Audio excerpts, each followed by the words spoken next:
નગારું વાગે, ઓલા બાવાજી છે આરતી ઉતારે, છોકરાઓને પ્રસાદ આપે, છોકરાઓ બધા ત્યાંથી જતા રહે. શ્રીજી મહારાજ ત્યાં આગળ ગયા, આરતી ઉતાર્યા પછી ત્યાં બેઠા, સંતો એમની બાજુમાં બેઠા, હરિભક્તોને ગામના લોકો એમની સામે બેઠા.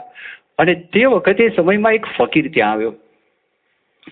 એ ફકીર આવ્યો અને સ્વામિનારાયણ ભગવાન પાસે આવીને સીધી એને વાત કરી કે તમે ખુદા છો, અને જો ખુદા હોય તો તમે ચમત્કાર બતાવો. ચમત્કારની જ વાત, તમે ખુદા હો તો તમે ચમત્કાર બતાવો. એટલે પછી સ્વામિનારાયણ ભગવાને પૂછ્યું કે તમે શું ભણ્યા છો? એણે કીધું હું કુરાન ભણ્યો છું. સ્વામિનારાયણ ભગવાન કે એમ? અમારા અમરસિંહ ભાટ છે ને બારોટ, એનો દીકરો નાનો બાળક કરસનજી, કે એ કુરાન ભણ્યો છે. હા, એટલે એની સામે જોયું ને તેને હસવું આવી ગયું કે આ સ્વામિનારાયણ ભગવાન મારી મશ્કરી કરતા લાગે. આ નાનો હિન્દુનો છોકરો એ કુરાન ક્યાંથી ભણ્યો? એટલે પછી સ્વામિનારાયણ ભગવાને વાત કરી કે કરસન, આમને કુરાન સંભળાવ. હવે પ્રવેશ થઈ ગયો હતો ભગવાનનો. હવે એમનો પ્રવેશ થઈ ગયો હતો અને કીધું અરે કુરાન સંભળાવ. હવે એ જે બોલ્યા ને એટલે એમને ફકીરને પૂછ્યું કે ફકીર સાહેબ તમારું નામ શું? એને કીધું અબદા શાહ. એટલે આને કીધું મારું નામ ખલબલ શાહ. એ બોલતો નતો, એ તો બાળકને શું ખબર પડે. એટલે અબદા શાહ તો કહું ખલબલ શાહ. અને પછી જે કુરાન શરૂ કર્યું, ઓલો જોઈ જ રહ્યો, આ કુરાન બોલે, ગામના લોકો જોઈ રહ્યા, આ ક્યારે શીખ્યો? અહીંયા આપણે રામજી મંદિરમાં નગારા વગાડનારો છોકરો અને અહીંયા આગળ કુરાન બોલવા લાગ્યો. એકદમ મીઠી નજરથી ફકીર છે ને જોવા જ લાગ્યો. અને જ્યારે કુરાન બોલતો અટક્યો અને તે વખતે શ્રીજી મહારાજના ચરણમાં નમસ્કાર કરીને વાત કરી, આ કરસન ભાટ બોલતો નહોતો, તમે બોલતા હતા અંદર, તમે સાક્ષાત ખુદા જ છો. અને પગે લાગીને કહે છે મને નિયમ આપો, તમારા આશ્રિત બનાવો. ત્યારે સ્વામિનારાયણ ભગવાને વાત કરી, અમે તો દરેકને આટલા જ નિયમ આપીએ છીએ કે દારૂ ન પીવો, માંસાહાર ન કરવું, ચોરી ના કરવી, વ્યભિચાર ન કરવો, એટલા નિયમ રાખજો. આ તો કોમન નિયમ છે, આખા વિશ્વમાં કોઈ પણ માણસ પાલન કરે એને લાભદાયક જ છે. આખા દુનિયામાં કોઈ પણ વ્યક્તિ આ નિયમનું પાલન કરે, દારૂ ન પીવે એના લાભમાં છે, ચોરી ન કરે એના લાભમાં છે, વ્યભિચાર ન કરે એના લાભમાં છે, માંસાહાર ન કરે એના લાભમાં છે. આ નિયમ રાખજે અને અમને યાદ કરજે, જા તારું કલ્યાણ કરીશું. બસ એ એમને વાત કરી અને પોતે બહુ રાજી થયા, બહુ પ્રસન્ન થયા, કારણ કે શ્રીજી મહારાજે આ પોતે વાત કરી. હવે આવો એક બીજો પ્રસંગ બનેલો. ઉમરેઠની અંદર હરિશંકર હતા, એના દ્વારા સ્વામિનારાયણ ભગવાન છે વેદ છે એ અભણ વ્યક્તિ હતા, એના મુખમાં સ્વામિનારાયણ ભગવાને વેદ બોલાવડાવ્યા. ઉમરેઠના બ્રાહ્મણો માને નહીં, એ શિવપંથી વ્યક્તિ કહેવાય. એમના મતે તો શિવજીને શંકરાચાર્ય એનાથી પર કાંઈ જ નહીં.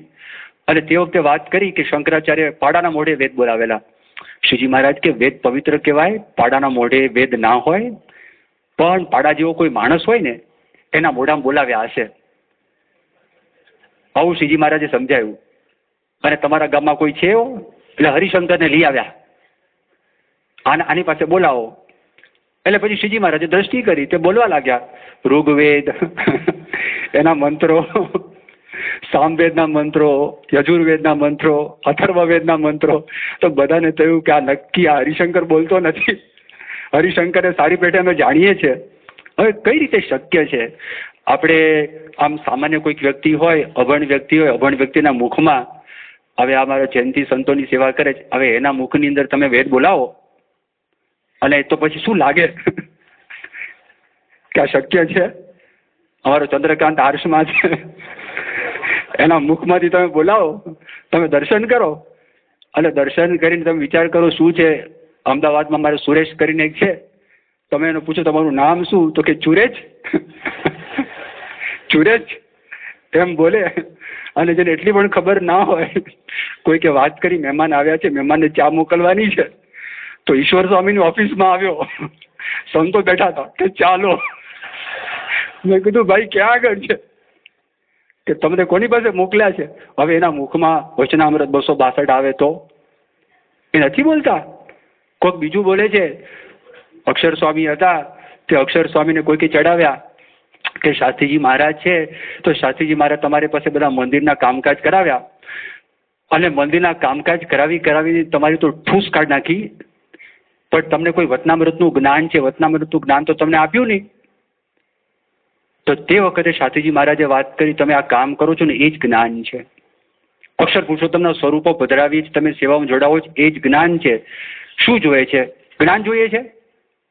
અંગૂઠો હતો, શાસ્ત્રીજી મહારાજે અક્ષર સ્વામીના કપાળમાં અંગૂઠો અડાડ્યો, 262 વચનામૃત નું જ્ઞાન થઈ ગયું એમને આટલામાં જ, કાથી અંગૂઠો. અને પ્રજ્ઞાચક્ષુ હતા, એટલે આંધળા હતા. અને કોઈ માણસ તે વખતે વચનામૃત વાંચતો એક શબ્દની પણ ભૂલ પડી હોય ને કહી દે, ઉભા રહો, આ તમે શબ્દો બરોબર બોલ્યા નથી. અભણ વ્યક્તિ પણ જો પ્રવેશ થઈ ગયો, એમ કરસન ભાટની અંદર એ આગળ પ્રવેશ બરોબરનો પ્રવેશ થયો હતો. એટલે એમના ઉપર પણ સંપૂર્ણ નિયંત્રણ. માંગરોળમાં એક પ્રસંગ એવો થયેલો કે માંગરોળની અંદર ત્યાં આગળ ભગવાન સ્વામિનારાયણ પધારેલા. માંગરોળમાં બહુ ઐશ્વર્ય એમણે વાપરેલું, સમાધિ પ્રકરણ ચલાવેલું. માંગરોળની અંદર સેવા કાર્ય પણ બહુ કરેલા હતા. ત્યાં આગળ એક જૂની વાવ હતી, જૂની વાવ ખોદાવી અને એમાં પાણી કાઢ્યું, જેને કરીને ગામના માણસો એ પાણી પી શકે. એ સેવાની અંદર સંતોને જોડેલા, એ સેવામાં હરિભક્તોને જોડેલા. ગામના બધા જ માણસોને સ્વામિનારાયણ ભગવાનનો અતિશય ગુણ આવ્યો કે સ્વામિનારાયણ ભગવાન ખરેખર બહુ મોટા છે. પણ એક વણિક ભાઈ રહેતા હતા, એનું નામ મેઘજીત. એ મેઘજીતના મનમાં એવું થયું કે આ સ્વામિનારાયણ ભગવાન છે એ વાત ખોટી છે અને અમથી વાત છે આ. હવે હકીકતની અંદર એ વ્યક્તિને રામાનંદ સ્વામીનો યોગ હતો. રામાનંદ સ્વામીના પ્રતાપથી થોડીક યોગની સિદ્ધિઓ પ્રાપ્ત કરેલી હતી. એ સિદ્ધિનું અભિમાન હતું. એ અભિમાનને કારણે એ વ્યક્તિને મુક્તાનંદ સ્વામી જેવા મોટા સંતની પણ અવગણના હતી અને સ્વામિનારાયણ ભગવાનનો પણ ભાર નહોતો. એ વ્યક્તિ ગામમાં એવી વાત પોતે કરતા હતા કે સ્વામિનારાયણ ભગવાન છે નાના છે અને રામાનંદ સ્વામી ઘરડા થયા ને મોટા, તો રામાનંદ સ્વામી એની બુદ્ધિ બગડી ગઈ. એટલે અમારા જેવા જે જૂના માણસ છે એ જૂના માણસની અવગણના કરી એક નાના સહજાનંદને ગાદી ઉપર બેસાડી દીધા. આ બધી વાતો ગામમાં કરે, માણસો બધા હસે. એણે કીધું કે તમે મારો પ્રતાપ હજી સુધી જોયો નથી એટલે હસો જ મારો પ્રતાપ બતાવો. એક દિવસ પ્રતાપ બતાવ્યો એણે. પ્રતાપ શું બતાવ્યું? યોગની સિદ્ધિ મેળવેલી, ગરમ તેલ હતું કડાઈની અંદર, એમાં પોતાનો હાથ બોળ્યો. અત્યાર સુધીમાં પોતાની સિદ્ધિને કારણે એમને જ્યારે આ પ્રયોગ કર્યો તો તે વખતે એને કોઈ દાજ્યા નહોતા, પણ આ વખતે શ્રીજી મહારાજની ઈચ્છાથી એ દાજ્યા અને ફોડલા પડી ગયા, પણ માનમાં અટંટ હતા. માની માણસ હોય ને બોલા કે ને, એટલે કહેવત પડી ગઈ, મિયા પડ્યા પણ તંગડી ઊંચી. એને પાડ્યા, ઝઘડો થયો, લડ્યા, પણ ટાંગ ઊંચી રાખી. બોલાય કે તું જો મેં તને પાડ્યો, કે ભલે મને પાડ્યો, મારી ટાંગ ઊંચી છે. એટલે મિયા પડ્યા પણ તંગડી ઊંચી. એટલે અભિમાની માણસ છે ને, અભિમાની માણસ કોઈ દિવસ નમે નહીં અને અટંટ હતો. એટલે અટંટાઈમાં વાત કરી કે સારું એમ માનો છો, હવે હું તમને મારો પ્રતાપ બતાવીશ. કયો પ્રતાપ? કે મૃત્યુ એ ભગવાનના હાથમાં છે, પણ આજથી ચોથે દિવસે હું શરીરનો ત્યાગ કરી દઈશ અને હું મરી જઈશ. અને જો ખરેખર સ્વામિનારાયણ ભગવાન હોય તો મારું મૃત્યુને અટકાવે, મારા મોતને અટકાવે. ચેલેન્જ આપી દીધી. અને એમને ખબર હતી હું મરી શકું એમ છું, સ્વામિનારાયણ ભગવાનની હાંસી થશે, સ્વામિનારાયણ ભગવાનનું એ હલકા થઈ જશે અને લોકોને એના માટે જે ભાવ છે ભાવ જતો રહેશે. આજ એના મનમાં ભાવનાઓ હતી. હવે એ બધી ભાવનાઓ એના મનમાં હતી અને પછી તો એણે ઘરમાં જઈને સંકલ્પ કર્યો દેહ છોડી જ દેવો છે અને બધા આખા ગામને આમંત્રણ આપ્યું કે તમે જમવા માટે આવો, કારણ કે હવે જવાનું છે, હવે 4 દિવસમાં તો મરી જવાનું છે, તો પછી બધા શાંતિથી જમે. અને બધાને આમંત્રણ આપેલું. આમંત્રણ બધાને આપ્યું, પણ સ્વામિનારાયણ ભગવાનના કોઈ ભક્તોને કોઈ સેવકને આમંત્રણ નહીં. એ લોકોને આમંત્રણ નહોતું આપ્યું. ચોથો દિવસ થયો, એ સવારના પોરમાં ઊભા થયા. ઊભા થઈ નાહી ધોઈ પરવારી સવારની વિધિ પતાવી અને પતાવીને પદ્માસનમાં પોતે બેઠા. ગામના ટોળે ટોળા માણસો જોવા માટે આવ્યા. આવા ગર્વિષ્ઠ માણસ હોય ને, અને ગર્વિષ્ઠ માણસથી જેમ જેમ વધારે માણસો નોંધ લેતા જાય ને એનું અભિમાન વધતું જાય. એને આનંદ થતો ગયો કે વાહ બધા માણસો આવેલા છે અને હવે જોઈ શું થાય છે. એમ કરીને ત્યાં બેઠા પોતાની જે યોગિક સિદ્ધિ હતી એ સિદ્ધિએ કરીને આપણા શરીર છે ને, તો શરીરની અંદર જે બધી ક્રિયાઓ થાય છે એનું કારણ 5 પ્રાણ છે. આમ 10 પ્રાણ છે, પણ 5 પ્રાણ છે એ જાણીતા પ્રાણ છે. પ્રાણ, અપાન, વ્યાન, સમાન, ઉદાન, આ 5 પ્રાણ છે કે જેને કરીને બધો સંચાર થાય છે. આપણા શરીરમાં આપણે મળ ત્યાગ કરીએ છીએ, પણ જો એ વાયુ ન હોય તો પછી મળ ત્યાગ થાય નહીં. એવી રીતે આખા શરીરની અંદર એ વાયુને લીધે બધું કામકાજ થાય છે. તો એ 5 પ્રાણને એકત્રિત કર્યા. એકત્રિત કરીને એ પ્રાણને ઊંચે ચડાવ્યા અને પોતાના હૃદયની અંદર સ્થિર કરી દીધા. એ જેવા સ્થિર કર્યા એની ઇન્દ્રિયો બધી સ્થિર થઈ ગઈ, એના નેત્રો પણ સ્થિર થઈ ગયા. આ ચમત્કાર જોઈને ગામના માણસો અવાક બની ગયા કે આ શું છે, આપણે કોઈ દિવસ જોયું નહોતું અને એક પ્રકારનો આપણે ચમત્કાર જોઈ રહ્યા છીએ. બધા એકદમ સ્થિર થઈ ગયા. અને હવે આગળ તો હકીકતમાં એને કરવાનું શું હતું? આ દેહ છોડવા માટે પ્રાણનો ત્યાગ કરવો પડે. તો એ હૃદયમાંથી પ્રાણને ઊંચા ઉર્ધ્વ બ્રહ્મરંધ્રમાં સુષુમ્ના દ્વારા લઈ અને બ્રહ્માંડની સુષુમ્નાની સાથે એકતા સાધી અને અરચી માર્ગે કરીને આ વ્યક્તિને મજલ કરવી હતી. આ એના મનમાં વાત હતી કે મારે આ રીતે કરવું છે, પણ જ્યાં ખેંચવા માટે જાય પ્રાણ જાય જ નહીં ઉપર. અહીંયા રિમોટ કંટ્રોલ આવી ગયો હતો. ભગવાને મૂકેલો રિમોટ કંટ્રોલ ચેક, અહીં સુધી લીધું, હવે પ્રાણ નીચે ન જાય, પ્રાણ ઉપર ના આવે. એ વ્યક્તિ એમને સ્થિર થઈ ગયો. હવે એ વ્યક્તિના મનમાં એવું થયું કે હવે ભલે ઉપર જતો નથી, હું નીચે તો કરું તો દેહ ચાલશે, બાકી દેહ નહીં ચાલે. અને બહુ પ્રયત્ન કરવા માટે ગયો. પુરુષાર્થ તો નાડીઓ તૂટવા લાગી અને તકલીફ પડવા લાગી, મુશ્કેલી પડવા લાગી. અને પછી તો એટલો દુઃખી થઈ એ પદ્માસનમાંથી ઢળી પડ્યો જમીન ઉપર. અને એનું કષ્ટ લોકોએ જોયું, કષ્ટમાં છે. સ્વામિનારાયણ ભગવાન તો ત્યાં હતા જ નહીં, ગામના માણસો ભેગા થયેલા. 5 દિવસ સુધી એ વ્યક્તિ અંદર જીવતો તો કશું કરી શકે નહીં, વાચા કાંઈ નહીં. એનું કષ્ટ બધા જુએ. અને કષ્ટ જોઈને પછી ત્યાંના બધા બ્રાહ્મણો અને ગામના માણસોને દયા આવી. એ લોકો સ્વામિનારાયણ ભગવાન પાસે ગયા અને સ્વામિનારાયણ ભગવાનને વાત કરી, મહારાજ આ મેઘજીતે આપનો અપરાધ કર્યો છે, આપનો દ્રોહ કર્યો છે, એનું પરિણામ આવ્યું છે, આપ દયા કરો, દયા કરીને એની પાસે આવો અને સજીવન કરો, બાકી આ વ્યક્તિ સજીવન નહીં થાય. એટલે સ્વામિનારાયણ ભગવાન દયા આવી. સ્વામિનારાયણ ભગવાન ત્યાં આગળ ગયા અને પોતાના જે નેત્રો હતા, એમની જે દ્રષ્ટિ હતી, એ દ્રષ્ટિ મેઘજીતની આંખો એની સાથે સાંધી અને કીકીઓ હલવા લાગી. આંખની અંદર પ્રાણ આવ્યા, ધીરે ધીરે અંગમાં પણ પ્રાણ આવ્યા, પોતે હલતા ગયા અને આંખ ખુલી જોઈ સામે સ્વામિનારાયણ ભગવાન હતા અને પોતે એકદમ બેસી ગયા.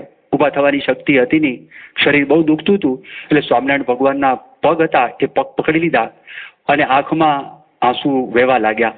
સ્વામિનારાયણ ભગવાનની માફી માંગી, મેં તમારો અપરાધ કર્યો, મને માફ કરજો, તમે તો સાક્ષાત ભગવાન છો, સાક્ષાત કીર્તાર છો. તો જો આ મનુષ્યો ઉપર કંટ્રોલ, પશુ ઉપર કંટ્રોલ, પક્ષી ઉપર કંટ્રોલ, જળ વસ્તુ ઉપર કંટ્રોલ, એમને જ્યારે ઈચ્છા હોય કરી શકે. આ બને.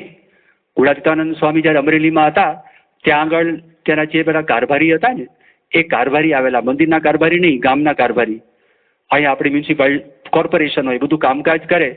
હવે મંદિરની પાછળ જે વાડો હતો, બધા બૈરાઓ ત્યાં આગળ ઝાડે ફરવા માટે આવે, શૌચ વિધિ કરવા માટે આવે.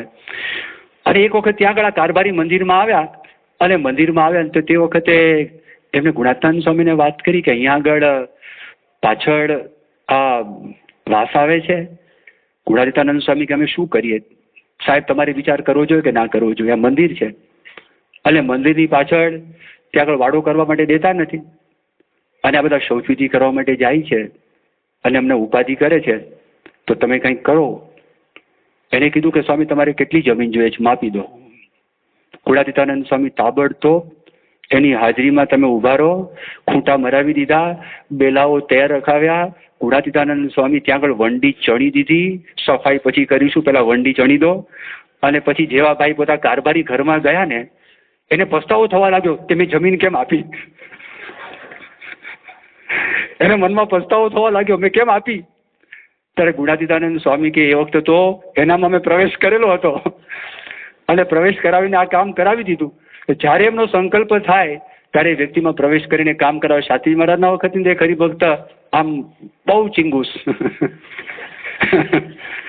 કે દમડી છૂટે નહીં. પણ આ તો મોટા પુરુષ છે, મોટા પુરુષની દયાથી કૃપા, એમની કૃપા બધી વાસના કાઢવી છે ને, ખાલી માન કાઢવું જેવું તો નથી ને. લોક પણ હોય, લાખોપતિઓ, એક નવો પૈસો છૂટે નહીં. અને સામાન્ય 1000નો પગારદાર માણસના પૈસા છૂટતા હોય. તો હવે એ વ્યક્તિ આવ્યા સારંગપુરમાં. સ્વામી કીધું મંદિરનું કામકાજ ચાલે, આ સેવા કરવાની. હા સ્વામી તમે જેમ કહો એમ. તેને લખાવી દીધા, બધું થઈ ગયું. એ રૂમમાંથી બહાર નીકળ્યા ને તો કે મારે આપવા નતા, ખબર નહીં શું થયું અને શું પ્રવેશ થઈ ગયો ત્યાં આગળ, એમને આપી દીધા. એ ભગવાનનો પ્રવેશ થયો હતો. અમદાવાદમાં એક હરિભક્ત રહે. એ હરિભક્ત એ વ્યક્તિ આમ મેં તમને વાત કરીને આ કેટેગરીમાં પડે. તો મંદિરમાં જાય તો ₹100 એને મહાપૂજા લખાવે ને, તે વખતે ₹100 મહાપૂજા હતી, તો એની પણ પહોંચ રાખે. એના ઘરમાં અમે દર્શન કરવા માટે ગયા હતા, તો ત્યાં આગળ ઉપર છે ને લટકાવ્યું હતું કે જૂના જમાનામાં બધા બિલ લટકાવવા માટે એ ચીપિયો આવતો. એ ચીપિયામાં તમે નાખો એટલે ખોવાઈ ન જાય. પેલા વખતે ડ્રોર બોર હતા નહીં, આ વ્યવસ્થા હતી. તે ચીપિયા જેવું હોય મોટું, આપણે પ્રશ્નાર્થ ચિહ્ન ઊંધું કરીએ ને એ ટાઈપનું હોય, એમાં નાખ્યું હોય. તે જેટલા મંદિરમાં ગયા ને એ બધાની રિસીટ હતી ત્યાં આગળ. એ શેના માટે કે આપણે આટલી સેવા કરી, કે આ કર્યું તે કર્યું. હવે એ વ્યક્તિને આવો નેચર, આ વ્યક્તિનો સ્વભાવ, પ્રમુખ સ્વામી મહારાજ મળ્યા, તમને કલ્પના થાય એ વ્યક્તિનો લોભ ગયો, જડ મૂળમાંથી એવો લોભ ગયો. એ વ્યક્તિએ પોતાનું બહુ જ મોટું મકાન એ સંસ્થાને આપી દીધું. આ સંસ્થાને કાંઈ માટે લઈ લો તમે. અને ત્યાં વર્ષો સુધી આપણે મંદિર કર્યું, સંસ્કાર ધામ. અને ત્યાં આપણે પછી તો અત્યારે મોટું કામ થઈ ગયું ત્યાં આગળ, પણ અત્યારે મહિલાઓની સભા છે, એ સભા ત્યાં આગળ થાય છે. એટલે મોટા પુરુષ છે, મોટા પુરુષના સંપર્કમાં આવે, આ બધા ચમત્કારો છે, એ ચમત્કારો પણ સર્જાઈ જાય છે. એના આધારે પણ લોકોને ખબર પડે કે આ સાક્ષાત પરમાત્મા છે. એ પ્રકારના વ્યક્તિને એવું કામ કરાવડાવે. મેં ગઈ પરમ દિવસે એવી પણ વાત કરી હતી કે સ્વામિનારાયણ ભગવાન માટે કેટલાક વ્યક્તિને એવા સંકલ્પ થયા કે ભગવાન મનનું જાણે. વાત તો સાચી છે ને, તમે બેઠા છો, તમારા મનમાં શું ચાલે છે મને ખબર નથી. તમારી બાજુમાં કોઈ વ્યક્તિ બેઠા હોય, એ વ્યક્તિને પણ ખબર નથી તમારા મનમાં શું ચાલે છે. હવે તમારા મનની વાત કહી દે તો એમ તો લાગે કે ભાઈ આ કંઈક અતિન્દ્રિય શક્તિ આ વ્યક્તિ પાસે છે, અને એ વ્યક્તિ મનમાં નક્કી કરીને એવું રાખ્યું હોય તો. પણ તકલીફ શું થાય છે પણ થોડી વાત કરશું. હવે આ વ્યક્તિ, એક ભાઈ હતા, શ્રીજી મહારાજ જ્યારે કચ્છમાં વિચરણ કરતા હતા, એક લાકરોડા કરીને ગામ, ત્યાં એક નદી, નદીમાં સ્વામિનારાયણ ભગવાન સ્નાન કરવા માટે દાખલ થયા. એક ભાવસાર ભગત સ્નાન કરતા હતા. એમાં સ્નાન કરતા હતા, તે વખતે એક એવો પ્રસંગ થયો કે એના મનમાં ખબર પડી કે આ સ્વામિનારાયણ છે. પણ તરત મનમાં બીજા વિચાર આવ્યો, જો સ્વામિનારાયણ ખરેખર ભગવાન હોય તો મને એનું ધોતિયું ધોવા માટે આપે. હવે પહેલા વિચાર શું કરો, કાકરી અડી નહીં, એટલે ભગવાન આ મને ધોતિયું ધોવા માટે આપે તો ભગવાન. સ્વામિનારાયણ ભગવાન હસ્યા. સ્વામિનારાયણ ભગવાને સ્નાન કરી લીધું, બહાર આવીને શરીર લૂછ્યું, અને એમનું જે ધોતિયું હતું એ ધોતિયું લઈને નદીમાં ફરી વખત ગયા. તો ભાવસારને કીધું કે તમે મારું ધોતિયું ધોઈ આપશો.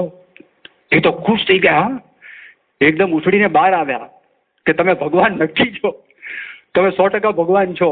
મારા મનમાં આ જ સંકલ્પ હતો કે મને ધોતિયું ધોવા માટે આપે તો ભગવાન. એક જણે એવો સંકલ્પ કર્યો કે મને એમને ડ્યુટી ઉપર પૈસા મૂકવા દે તો ભગવાન. હવે આ કેમનું મૂકવું? અહીંયા ઓછું ગુંદર લગાડ્યું છે, અહીંયા ગુંદર લગાડ્યું તો બરોબર છે. ડ્યુટી પર પૈસા મૂકવા હોય તો ક્યારે મુકાય? સુઈ જવું પડે, ક્યાં સુવાનું? તો સભામાં આવ્યા હતો માણસ, બધા વ્યક્તિગત દર્શન કરવા માટે આવે, એક પછી એક લાઈનમાં આવતા હતા. અને ત્યાં આગળ જેવો એવો એનો વારો આવ્યો, સ્વામિનારાયણ ભગવાન સુઈ ગયા. એ કે મૂક રૂપિયો, અને એને રૂપિયો મૂક્યો ત્યાં આગળ. અને પછી એ મનમાં થયું કે ના, આજે આ તો મનની બધી વાતો છે, એ મનની વાતો જાણે છે, આ સામાન્ય વ્યક્તિ નથી. જુનાગઢનો પ્રસંગ છે. જુનાગઢની અંદર સ્વામિનારાયણ ભગવાનને હામદ ખાન, ત્યાંના નવાબ, એ નવાબને સ્વામિનારાયણ ભગવાન માટે બહુ પ્રેમ, બહુ ભાવ, અને નવાબના જ કહેવાથી સ્વામિનારાયણ ભગવાને ત્યાં આગળ એક મંદિર બનાવેલું અને બધી મદદ કરી હતી. એ મદદ એટલા માટે કરેલી હતી કે એમની પાસેથી એમને એક વચન લીધેલું, અને વચન એવું લીધેલું કે તમે અહીં આગળ કાયમ માટે જો રહેવાના હો તો હું તમને બધી મદદ કરું. સ્વામિનારાયણ ભગવાન કે અમે રહેશું, કાં તો અમારા જેવા ફકીરને રાખશું. પછી ગુણાતીતાનંદ સ્વામીને ત્યાં રાખે છે. એટલે એક વખત દરબારગઢમાં પધરામણી કરી હતી. બ્રહ્માનંદ સ્વામીને બધા મોટા મોટા સંતો એ પણ ત્યાં હતા, અને ત્યાં ગયા હતા. પધરામણી પતી ગઈ, અને તે વખતે ત્યાં આગળ એક કાર્યક્રમ હતો. બધા અમુક દ્વેષી માણસો હતા. એને મનમાં એમ થયું કે આપણે શાસ્ત્રાર્થ કરી અને આ લોકોનો પરાભવ કરીએ, અને બ્રહ્માનંદ સ્વામી, નિત્યાનંદ સ્વામી રાખ્યા. એક નરસિંહ પંડ્યાને તૈયાર કર્યા. એ નરસિંહ પંડ્યાને વાત કરી કે તમે શાસ્ત્રાર્થ કરજો. પણ એ નરસિંહ પંડ્યાના દીદાર જોયા ને, એ દીદાર જોઈ અને નવાબે વાત કરી. નવાબે કીધું કે આ વ્યક્તિ આ નિત્યાનંદ સ્વામી બ્રહ્માનંદ સ્વામી સાથે ટકી શકે કે મારે કઈ સાંભળવું નથી, હું જતો રહું છું. એમ કરીને જતા રહ્યા ત્યાં આગળ. અને પછી તો શ્રીજી મહારાજ તો નીચે ઉતરી ગયા હતા અને મહારાજ પછી ઝીણાભાઈના દરબારમાં આવ્યા. એટલે ઝીણાભાઈ વિનંતી કરી, મહારાજ બધી રસોઈ તૈયાર છે, આપ રસોઈ અંગીકાર કરો, રસોઈ જમો. શ્રીજી મહારાજે વાત કરી, આજે અમારે બીજા ઘરે જમવા જવાનું છે. પેલા ઝીણાભાઈ કે મહારાજ કોઈનું આમંત્રણ તો આવ્યું નથી, કોઈ આમંત્રણ દેવા માટે આવ્યું નથી. મહારાજ કીધું અમને ખબર પડે ને. મૂળજી બ્રહ્મચારી વિચાર કરે, મારો કોઈ દેખાતો નથી ને આ મહારાજ શું કરે છે.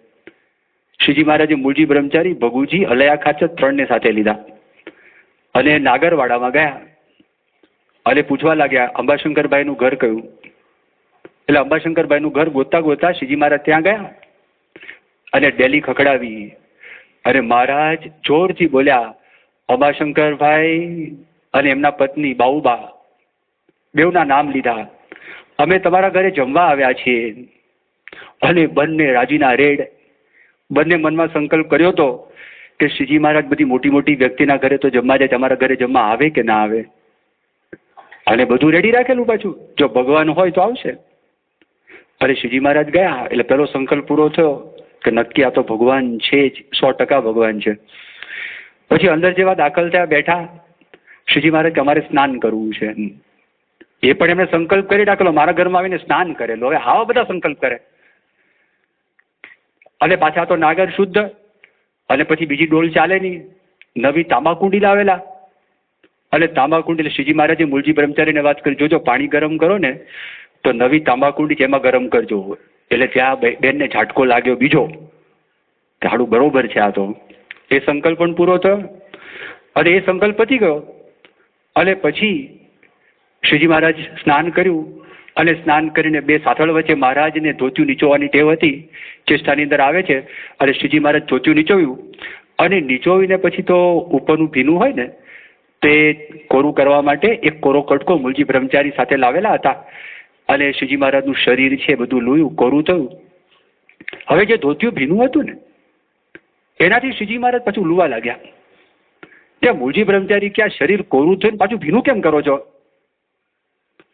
એટલે શ્રીજી મહારાજ એના મનમાં જે ચોથો સંકલ્પ થયો હતો ને બાઉબાના મનમાં કે બ્રહ્મચારી આ કટકો કોરો તો છે પણ તમે રસ્તામાં કેટલા બધા માણસોને અડી ગયા છો. તે મૂળજી બ્રહ્મચારીને વ્યંગાત્મક વાત કરી. મૂળજી બ્રહ્મચારી કે તો તમને આ ધોતિયું નવું છે એ પણ ભીનું કરીને આપું પહેરવા માટે. ભલાને તો ના પાડી. ઓલું શું કહેવાય, શ્રીજી મહારાજ ભીનું છે, ભીનાથી લુવા લાગ્યા, પણ નવું જે ધોતિયું પહેરવાનું હતું હવે એ પણ અડ્યું જોઈએ ને, કોરો કટકો ધોતિયું અડ્યું હોય. તે મૂળજી બ્રહ્મચારી કે આવે આ ભીનું કરીને તમને આપું ને. હવે મહારાજ હસવા લાગે. મહારાજ કે જાઓ નવું પિતાંબર રાખી મૂક્યું જાઓ. અને ત્યારે મૂળજી બ્રહ્મચારી બોલ્યા, એમ બોલો ને કે એમનો સંકલ્પ નવું પિતાંબર પહેરાવાનો છે. મારા મનમાં એમ કે નવા ચાળા ક્યાં શરૂ કર્યા, આ નવા ચાળા ક્યાં શરૂ કર્યા. હવે એમનો સંકલ્પ છે આ તેવું કેવું જોઈએ ને. આ બધા સંકલ્પ પતી ગયા, બધા સંકલ્પ પૂરા કરી નાખ્યા, બહુ રાજી થઈ ગયા. આપ સાક્ષાત ભગવાન છો. મહારાજને જમાડ્યા. શ્રીજી મહારાજ ફરી વખત કીધું, યાદ રાખજો ભગવાન તમારા સંકલ્પ પૂરા કરે કે ના પણ કરે. એટલે એમણે આ વાત શ્રીજી મહારાજને ના કરી, મૂળજી બ્રહ્મચારીને પહેલા કરી કે મહારાજ ભગવાન નક્કી છે, બધા સંકલ્પ પૂરા કર્યા. તો મૂળજી બ્રહ્મચારી કે સંકલ્પ પૂરા કરે તો જ ભગવાન. આ તો અનાદિના ભગવાન છે. એ તો સંકલ્પ પૂરા કરે નાય કરે, ના કરે તોય ભગવાન છે. તો સંકલ્પ પૂરા કરે તો જ ભગવાન કહેવાય. કારણ કે શ્રીજી મહારાજ જાણતા હતા મંત્રની સાધનાથી પણ મનનું જાણી શકાય, યોગની સાધનાથી પણ મનનું જાણી શકાય. હવે એવા કોઈ ભટકાઈ જાય અને અંતરમાં પાછા વાસનિક હોય એ ખબર ના હોય, એ આપણને ખ્યાલ ના હોય. એટલા માટે શ્રીજી મહારાજ એ પણ આવડે છે છતાં આપણને આગળ લઈ જાય, એનો ભાર આપણા મનમાં ન રહે એ પણ વાત એમના મનમાં છે. શ્રીજી મહારાજ કહેતા હતા કે અમારામાં દોષ કયો, ગોપાળાનંદ સ્વામીને અમે સમાધિ ના કરાવીએ એ અમારામાં અવગુણ, મુક્તાનંદ સ્વામીને ના કરાવીએ અમારામાં અવગુણ. એ અવગુણ છે? અવગુણ નથી. મુક્તાનંદ સ્વામીને સમાધિની જરૂર નથી, ગોપાળાનંદ સ્વામીને સમાધિની જરૂર નથી. સમાધિમાં શું જોવાનું છે? ભગવાનને. એ મૂર્તિમાન સામે બેઠા છે, તે એમાં જવું છે ત્યાં આગળ એ પણ સમજાવવું છે. પણ એક એવી વસ્તુ હોય છે કે એ વસ્તુને ભક્તોના સંકલ્પ પૂરા કરવા માટે પણ જ્યારે ભગવાનના લોકમાં આવતા એ સંકલ્પ પૂરા કર્યા પછી શ્રીજી મહારાજે કીધું, બાઉબા અમે તમારા પર બહુ રાજી છીએ, તમે કઈ વરદાન માગો. એ વરદાન માગવાની વાત કરી. એ જેવી વરદાન માગવાની વાત કરી તે વખતે બાબુભાઈ કીધું, મહારાજ આપે આપનું સ્વરૂપ ઓળખાવ્યું, આના કરતાં મારે કંઈ વધારે જોઈતું નથી. આપ મારા પર રાજી રહેજો, આપ મારા પર પ્રસન્ન રહેજો. હવે આ જો આપણને આવડે ને, બધું આવી ગયું. ભગવાન પાસે શું માગવાનું? ખાલી પેલો આપણે પ્રસંગ કહીએ છીએ બાળકનો. એક દુકાનની અંદર બાળક વારંવાર જતો હતો અને જઈને એની પાસે પૈસા હતા નહીં, એટલે બાળક ત્યાં આગળ જુએ ચોકલેટ હોય, પીપરમેન્ટ હોય, મીઠાઈ હોય, અને 15 મિનિટ બધું જોઈને બાળક છે દુકાનમાંથી બહાર નીકળી જાય. હવે 5-7 વખત આવો પ્રસંગ થયો. દુકાનદારને દયા આવી કે બાળક બિચારો ગરીબ છે અને બાળક પાસે પૈસા નથી, પણ એને આ ખાવાની ઈચ્છા છે, તો લાવ હું એને ચોકલેટ આપું. એટલે પછી ચોકલેટ આપતા પહેલા એને બાળકને કીધું કે તારે ચોકલેટ ખાવી છે? કે હા મારે ચોકલેટ ખાવી છે. તો લઈ લે, બસ જા, તારે જેટલી જોઈ તે લઈ લે. બાળક ના પાડી કે તમે મને આપો. તો પેલા બહુ આગ્રહ કર્યો કે ના તમે લો જ. તો કે ના ના ના, કે તમે મને આપો. કે તું આગ્રહ કેમ રાખે? કે તમારા હાથ મારા કરતા મોટા છે. તમારા હાથ મારા કરતા મોટા છે એટલા માટે હું કહું છું, વધારે આવે ને કોથળી ભરવી પડે, કારણ કે એ તો માય નહીં, પણ ખિસ્સામાં માય નહીં, એ તો એને કરવું પડે. તો ભગવાનના હાથ કેટલા મોટા છે. હવે આપણે ભગવાન પાસે માગીએ છીએ તો ભગવાનને ખબર નથી કે આને મારે કેટલું આપવું છે. જે સ્વામી બોલ્યા ને, આ લોકોને અમે દીક્ષા આપી છે, સંતોની દીક્ષા જ્યારે આપીને બધા 1981 સાલમાં 200 સાધુ બનાવ્યા, ત્યારે સ્વામી કે આ બધાને અમારે અક્ષરધામનું રાજ આપવું છે. આ સ્વામી બોલ્યા. પણ પછી બીજી વાત કરી સ્વામી કે એની માયુના પેટમાં આ સ્વપ્ન સમાય એવું નથી, એને ખબર નથી કે અમે શું આપવા માટે આવ્યા છે, એના માટે. ગુણાતીતાનંદ સ્વામી મહિમાની વાત સાંભળો, આ તો બધી સામાન્ય વાત છે. એટલે બાબુબા કે મહારાજ રાજી દેજો. તોય મહારાજ રાજી હતા. મહારાજ કે તમે માગો, અમે પ્રસન્ન છીએ. તો એમણે માગ્યું, મહારાજ મારા 4 દીકરા છે, એનું કલ્યાણ થાય એવા આશીર્વાદ આપો. 2 દીકરા મરી ગયા છે, એની કઈ ગતિ છે મને ખબર નથી, એનું પણ કલ્યાણ થાય એવા આશીર્વાદ આપો. ત્યારે શ્રીજી મહારાજે વાત કરી કે બાબુબા તમારી એવી ભક્તિ છે કે તમારા દીકરાનું કલ્યાણ તો બરોબર છે, પણ તમારી 21 પેઢીનું કલ્યાણ થશે, જાઓ. રાજી થઈ ગયા. એ ખરેખર ભગવાનનો ભક્ત થાય. 71 પેઢીની વાત કરી શ્રીજી મહારાજે, વાત કરી વચનામૃતમાં. એને આમે લાગે ને આમે લાગે, એ ભગત થયો હોય એનો ગુણ આવે કે આ વ્યક્તિ સારા છે, ગુણ આવવો જોઈએ, કે આ વ્યક્તિ સારા છે એવો ગુણ આવવો જોઈએ. એનો જો દ્રોહ ન કરતો હોય, આ તો બહુ જબરજસ્ત મોટી વાત છે. અને આ તો દેનાબેન છે, એ તો આપવા માટે આવ્યા છે, એટલે કાંઈ વાંધો ના આવે. આ બધી સામર્થ્યની વાત કરી મેં તમને. પણ ઘણી વખત કેવા પ્રસંગ બને કે એ પ્રસંગ એવા બને કે સામાન્યમાંથી પણ. આજે મેં તમને પૂર્ણાનંદ સ્વામીની વાત કરી ને, તો પૂર્ણાનંદ સ્વામીને જે નિશ્ચય થયો તમને બહુ આશ્ચર્ય થાય. એ શેમાંથી નિશ્ચય થયો? પૂર્ણાનંદ સ્વામી એક વખત શ્રીજી મહારાજ મેમકા આવેલા, અને મેમકાની અંદર ત્યાં આગળ મૂળજી શેઠ હતા.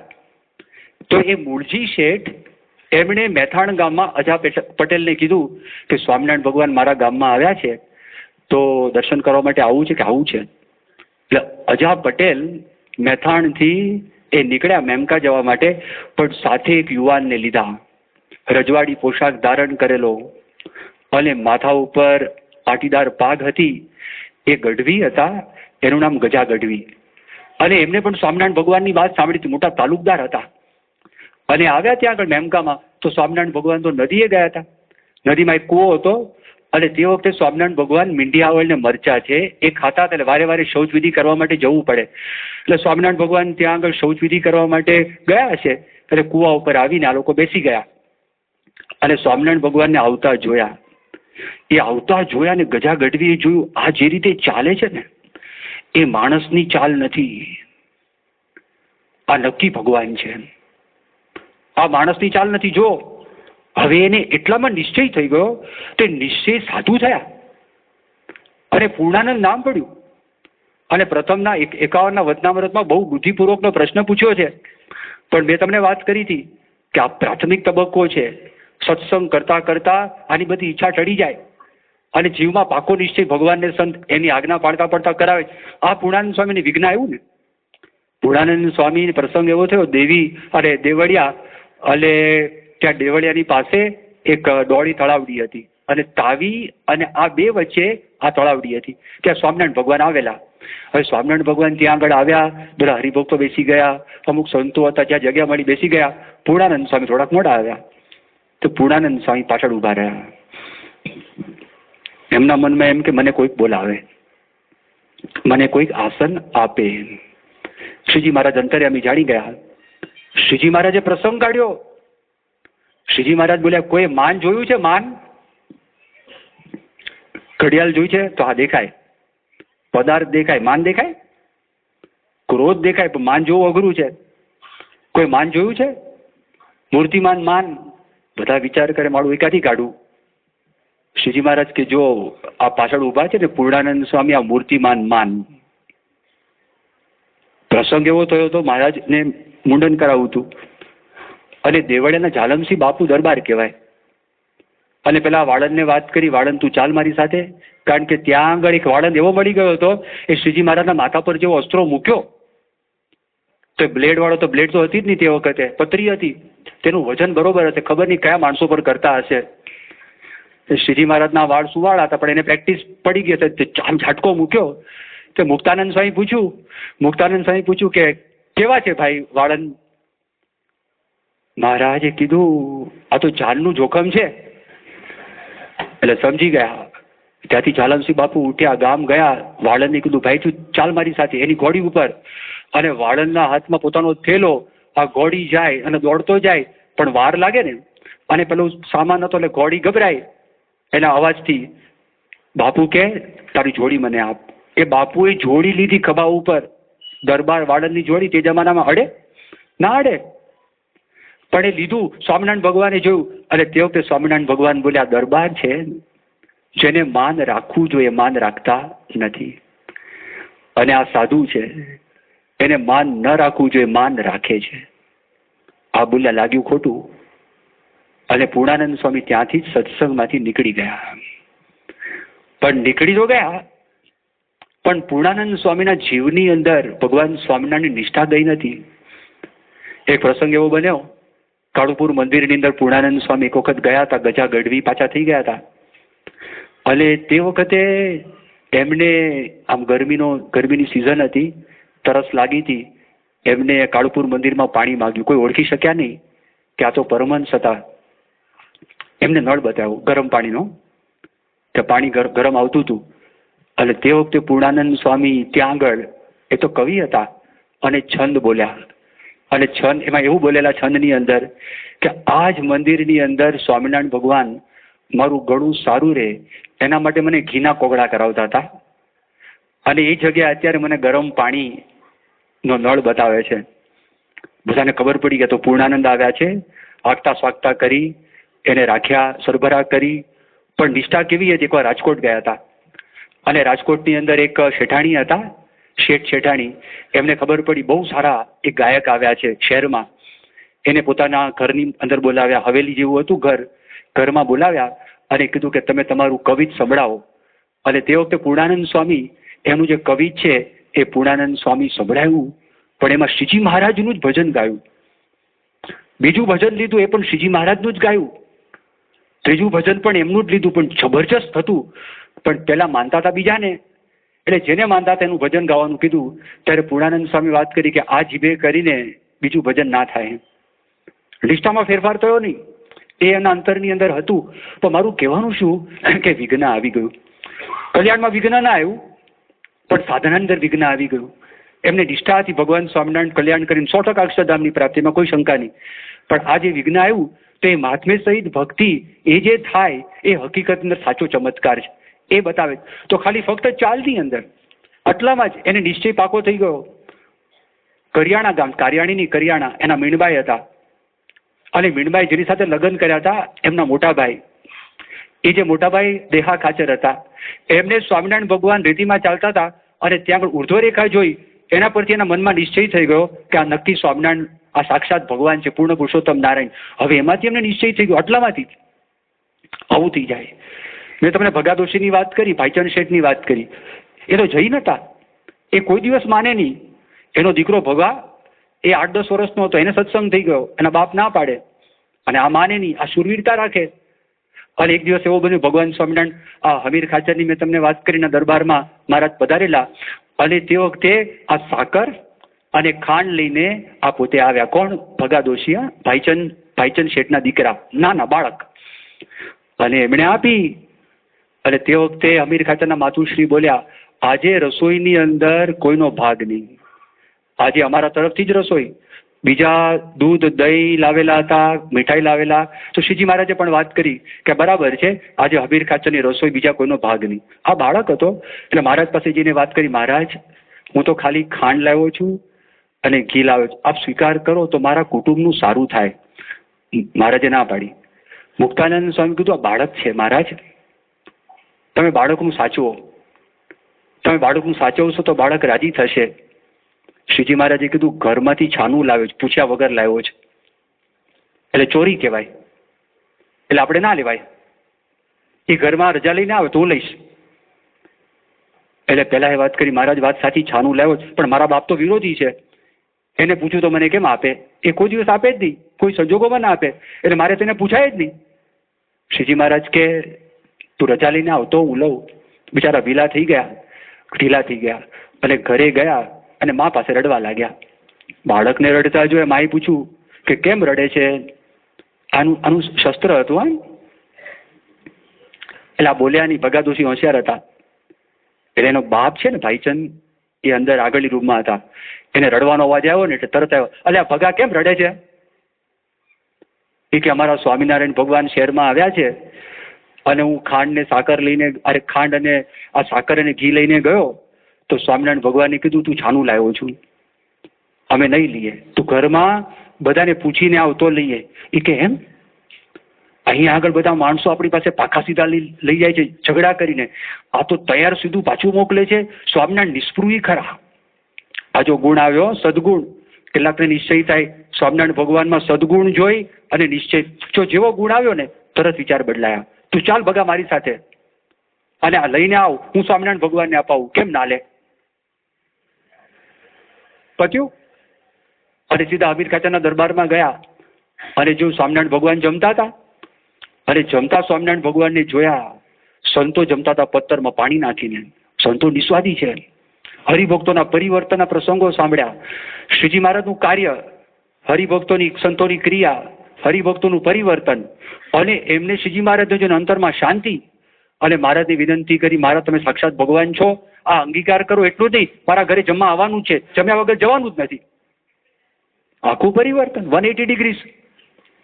શ્રીજી મહારાજ કે ભગા માટે જવું પડશે. હવે ત્યાં ગયા, ભાઈચંદ શેઠને સત્સંગ થયો. ભાઈચંદ શેઠને પાક્કો નિશ્ચય થઈ ગયો, એના આખા પરંપરાની અંદર સત્સંગ થઈ ગયો. તો આવી રીતે બધો નિશ્ચય સ્વામિનારાયણ ભગવાને અલગ અલગ રીતે એક કરાવેલો હતો. પણ શ્રીજી મહારાજે ચમત્કારનું ખંડન કર્યું છે. કોઈ ન પ્રીચે પરચો, એવું મારે કરવું નિદાન છે. મારા કોઈ હરિભક્ત પરચાની ઈચ્છા ન રાખે એવું મારે કરવું છે. અને એ મુક્તાનંદ સ્વામી લખ્યું, પરચો ઈચ્છે તેને પામર જાણવો, જન ન ઈચ્છવું યોગી જાણે, નિષ્કામી તે નારાયણ રૂપ છે, આશાને તૃષ્ણા ઉર્માના હાણે.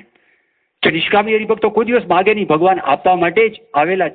તમે બધા એક એક પરચા બેઠા છે અહીંયા આગળ. જો સમજાય તો સ્વામિનારાયણ ભગવાન કે પાણીના બિંદુમાંથી મનુષ્ય ઉત્પન્ન થાય છે, એને ઇન્દ્રિયો આવે છે. આ પરચો નથી? આ લાવો તો ખરા, એક લોહીનું ટીપું થતું નથી. આ પરચા જ ફરે છે, ચમત્કાર ફરે છે. સ્વામિનારાયણ ભગવાને નિષ્કામ ભક્તિ કરાવી છે. અને જયરામ દાસને પણ નિષ્કામ કરવા છે, એટલે પોતાની સાથે લે છે. એને સંપૂર્ણ બધામાંથી સ્નેહ તોડાવવો છે, અને સ્નેહ તોડાવીને અને છેવટે એમને સાધુ બનાવે છે. એની બધી વાતો આપણે આગલા બધા પ્રવચનોમાં લેશું. શ્રી સ્વામિનારાયણ ભગવાનની જય. સ્વામિનારાયણ નારાયણ નારાયણ.